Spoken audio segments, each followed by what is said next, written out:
আসসালামু আলাইকুম, আমি জিএম রুবেল। আমি আপনাদেরকে আজকে দেখাবো আমার মনিটরে যে ফ্লাওয়ার ডিজাইনটি দেখতে পাচ্ছেন, এই ডিজাইনটি আপনারা একদম সহজেই এবং কি প্রত্যেকে এই ডিজাইনটা সহজেই করতে পারবেন। তো এই কাজটা শেখার জন্য অবশ্যই আপনাদেরকে সম্পূর্ণ ভিডিওটা দেখতে হবে। শুরু করার আগে বলে রাখছি, আপনি যদি আমার চ্যানেলে নতুন হয়ে থাকেন অবশ্যই চ্যানেলটিকে সাবস্ক্রাইব করে দিন, পাশে থাকা বেল আইকনটি অন করে দিন যাতে পরবর্তী আপডেটগুলি মিস না হয়ে যায়। তো চলুন শুরু করে দিচ্ছি। আমি এখান থেকে এটাকে ডিলিট করে দিব। ডিলিট করার পর আমরা সর্বপ্রথম হচ্ছে এখান থেকে রাইট বাটন ক্লিক করে আমরা ইলিপস টুলটাকে সিলেক্ট করে নিব। নেওয়ার পর হচ্ছে আমরা মাউসের ফ্রি হ্যান্ডে আমরা এখান থেকে এইরকম একটা অবজেক্ট নিয়ে নিব। আর অবশ্যই এটাকে আপনারা চাইলে ব্ল্যাক কালার রাখতে পারেন অথবা যে কোনো কালার রাখতে পারেন। আমি ব্ল্যাক কালার দিয়ে করে নিচ্ছি এবং কি পরে আমরা এটার কিন্তু কালারও পরিবর্তন করতে পারবো। তো এখন হচ্ছে আমাদেরকে এখান থেকে যে কাজটা করতে হবে, আমাদের এটাকে সিলেক্ট রেখে আমরা এখান থেকে রোটেট টুলের উপর ক্লিক করব। রোটেট টুলের উপর ক্লিক করার পর আমাদের এইদিকে একটা বৃত্ত আছে, আমাদের এইদিকে আমাদের যে কাজটা করতে হবে অল্টার ধরে এখানে একটা ক্লিক করতে হবে।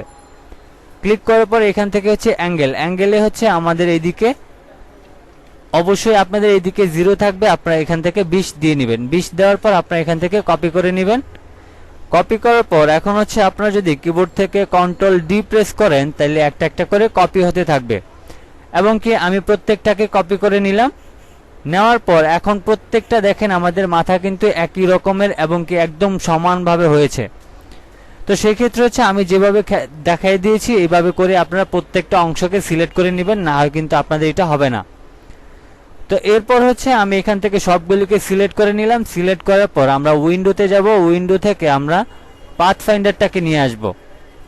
পাথ ফাইন্ডারটাকে নিয়ে আসার পর আমাদের এইদিকে অনেকগুলি টুলস আছে। এখান থেকে হচ্ছে আমরা এখান থেকে এই অপশনটার উপর যদি একটা ক্লিক করে দিই তাহলে দেখেন আমাদের অটোমেটিকলি কিন্তু ফুলটা তৈরি হয়ে গেল। তো এরপর হচ্ছে এখন যদি ধরেন যে আপনার এটার কালার পরিবর্তন করা লাগতে পারে, সেক্ষেত্রে আপনি কি করবেন? সেক্ষেত্রে হচ্ছে আপনি এখান থেকে অবজেক্ট থেকে আগে এটাকে একটু এক্সপান্ড করে নেবেন। এক্সপান্ড করার পর আপনি এখান থেকে আপনার ইচ্ছা মতো কালার কিন্তু আপনি অ্যাপ্লাই করতে পারবেন। তো এখানে দেখতে পাচ্ছেন আমি বিভিন্ন প্রকার কালার অ্যাপ্লাই করছি এবং কি আমার যে ডিজাইনটা আছে এটা কিন্তু অনেক বেশি সুন্দর লাগতেছে। এবং কি আপনারা এরকম সহজ ওয়েতে আশা করছি যে আর কোথাও থেকে ডিজাইন শিখতে পারবেন না, একমাত্র আমার চ্যানেল থেকে একবারে সহজ ওয়েতে আপনারা graphic design, logo design, banner design বা ভিজিটিং কার্ড যেটাই হোক না কেন আমার এই চ্যানেল থেকে একদম সহজ ওয়েতেই শিখতে পারবেন। আশা করছি আপনাদেরকে এই বিষয়টা ক্লিয়ার করতে পেরেছি। আজকের মতো এই পর্যন্তই ছিল। আমার ভিডিওটি ভালো লেগে থাকলে অবশ্যই ভিডিওতে একটি লাইক দিয়ে দিবেন এবং এইরকম আরও ইন্টারেস্টিং ভিডিও পাওয়ার জন্য অবশ্যই চ্যানেলটিকে সাবস্ক্রাইব করে পাশে থাকুন। সবাই ভালো থাকবেন, সুস্থ থাকবেন। আল্লাহ হাফেজ।